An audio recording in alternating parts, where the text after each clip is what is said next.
Il est 6h12, Alexandre Lemaire. Bonjour Laurent Tessier. Bonjour Alexandre, bonjour Marion, bonjour à tous. Rédacteur en chef de l'émission Pascal Pro et vous à partir de 11h sur Europe 1. Alors tout à l'heure, vous allez revenir sur l'affaire Kylian Mbappé puisqu'une enquête pour viol est ouverte à Stockholm en Suède. Toutefois, le nom de l'attaquant n'est pas cité à l'heure actuelle par la justice suédoise. Oui, tout le monde en parle de cette affaire, mais on ne sait pas grand-chose. Que s'est-il passé pendant le passage du joueur en Suède? 48 heures, hôtel, restaurant, boîte de nuit.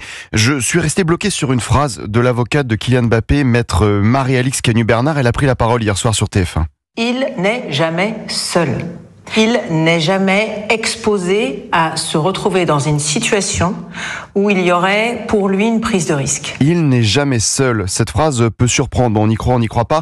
En fait, au-delà de ce qui est dit, raconter ces dernières heures, laissons l'enquête suivre son cours, cette phrase résonne. Il n'est jamais seul. Parce que le point de départ de l'histoire, c'est son escapade à Stockholm. Je pense vraiment que Mbappé, 25 ans, est dépassé par ce qu'il représente. C'est un symbole. Star planétaire, invité aux 20h, reçu comme un chef de l'État. Tous ses faits et gestes sont photographiés.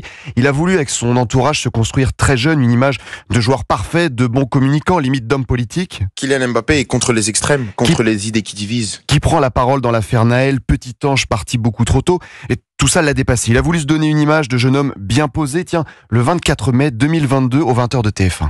Mais je fais rien de spécial, j'essaie de mener la vie la plus simple possible parce que déjà au football notre vie elle est pas simple, donc si en dehors aussi elle est compliquée, ça va pas le faire, donc j'essaie de simplifier ma vie au maximum en dehors du foot. La vie la plus simple possible. Bon, ce n'est pas un aller-retour 48 heures en Suède pour faire la fête, alors pourquoi être allé à Stockholm? Je m'interroge toujours sur le point de départ de l'histoire, si tout allait bien. Et j'avais du mal à entendre les propos du défenseur de l'équipe de France, Ibrahima Konaté, sur l'absence de Mbappé lors des derniers matchs des Bleus. Il peut avoir peut-être un craquage psychologique dans sa vie, j'en ai aucune idée, mais il faut se mettre à sa place. Il a pas de vie. Et c'est quoi la vie de Kylian Mbappé? C'est d'avoir été programmé pour gagner, aller loin depuis tout petit. Il le disait lui-même sur France 2 en janvier dernier. J'ai zappé ma jeunesse. Par passion, j'ai zappé ma jeunesse. Et il disait encore ceci. J'ai perdu la spontanéité. La spontanéité de l'être humain, non, tout est question d'organisation. Un déplacement à moi, ça s'organise. Tout s'organise. Et écoutez ce qui le faisait rêver à ce moment-là. Aller avec des amis, vraiment faire la fête incognito, tranquille, personne vient vous voir, c'est super. Et c'est ce qui vous manque le plus? Ouais. Et la fête, il est allé la faire en Suède. Et cette polémique qui arrive aujourd'hui, et quoi qu'il arrive, quoi qu'il se passe, que retiendrons-nous? Son escapade 48 heures à Stockholm.